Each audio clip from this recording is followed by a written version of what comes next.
This is a tiny house and a great way to reconnect with nature. I want to try and find a way to make this part of our micro farm business. We left the Off Grid Homestead last night as the storm that was sweeping across Scotland started to die down, and we're on a hunt or a search for ideas that we can apply to our little piece of land that would enable the sort of off-grid farm to generate an income over time.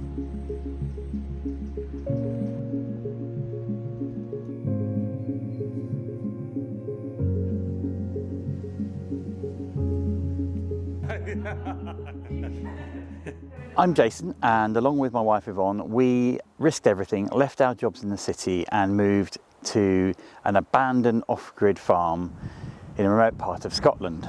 Along the way we picked up a flock of sheep, a herd of Highland cows, and started a woolly hat making business. If you're a regular to the channel, great to see you again. If you're new, we're not experts at this. This is us just fumbling our way through, trying to make everything work. Farm should be on the right hand side, and then you have to drive up to grey double doors. Okay,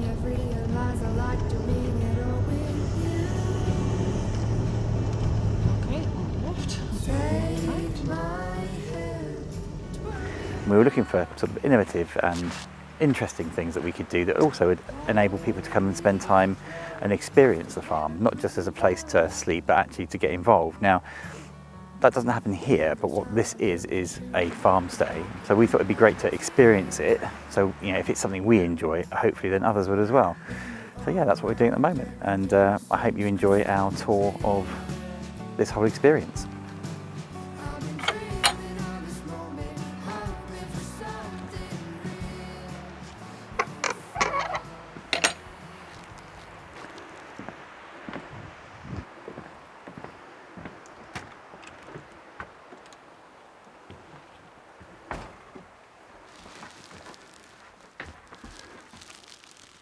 This is a really established farm, and it looks like a very established business as well. I think they've been going since 2017, so they've been at it a while, but they've achieved a lot in a very short period of time. The one that we're staying in is the sparsest of all of their sort of off-grid properties that they've done.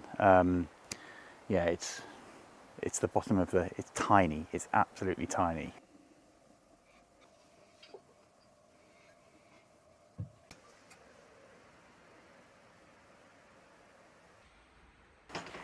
This farm bears no resemblance to ours. The sort of trees are, again, well established, but they're typical sort of Sitka spruce and all that sort of stuff. So, oh, you can't see me because it's very dark in here, but hey ho. Right, so let's see if I can get some light. There we go. How's that? Right, so, but what it does tell us is how it could be done, and it gives us a bit of a view of what could be possible. I think we would probably only put one or two on the land. I don't, you know, this is a much bigger farm as well, and it looks like it's been here for hundreds of years. So yeah, it's going to be interesting. And we're going to head up now. This has got an outside loo and an outside bath. No hot running water, no electricity.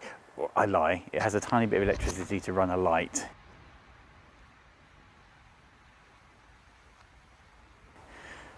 The food is all cooked on gas or on the barbecue. There's a barbecue over there. I'm going to try that later on. There you go, there it is. I'm going to try that later on.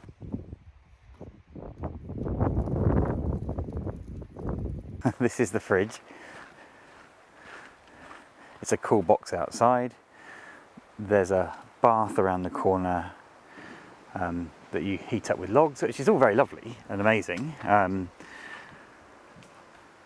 Yeah, just really interesting. Oh, an outside loo, which is an interesting experience at 3 in the morning.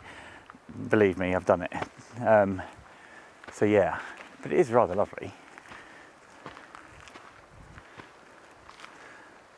They are also on a hill, so that's the similarity. But yeah, Amazing. Right, let's go.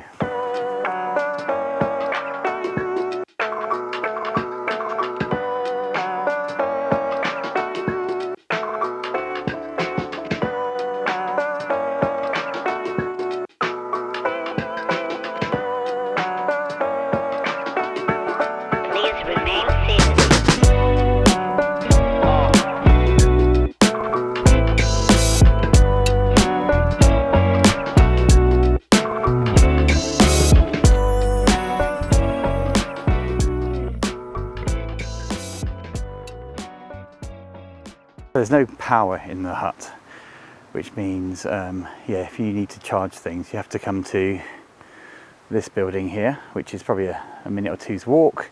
There's also a sort of a living room in there that you can sit down. I'll show you that in a second as well.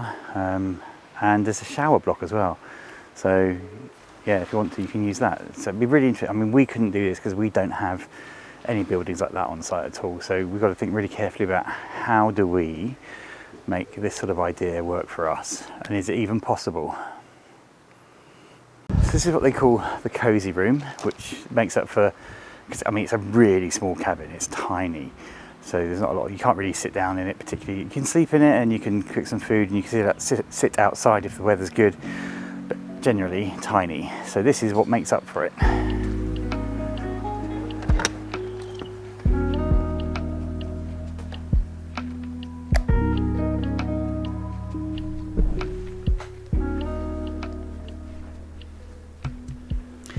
The cozy room really lives up to its name.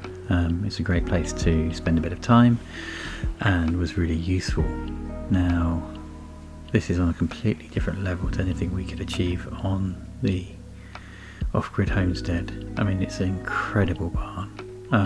I've never seen anything like it or experienced it. It is phenomenally well done.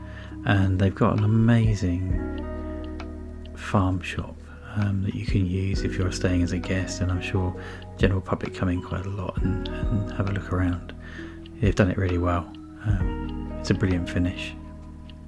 Now, something that's really interesting is they've got a cooking training space as well, which I thought was a brilliant idea, and although we couldn't do it at the same sort of scale, it's possibly something we could think about.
If you enjoyed this video, please hit the like button, subscribe, drop any comment or question below. We'll do our very best to answer every one of them. We really love hearing from you. And we'll see you in the next one.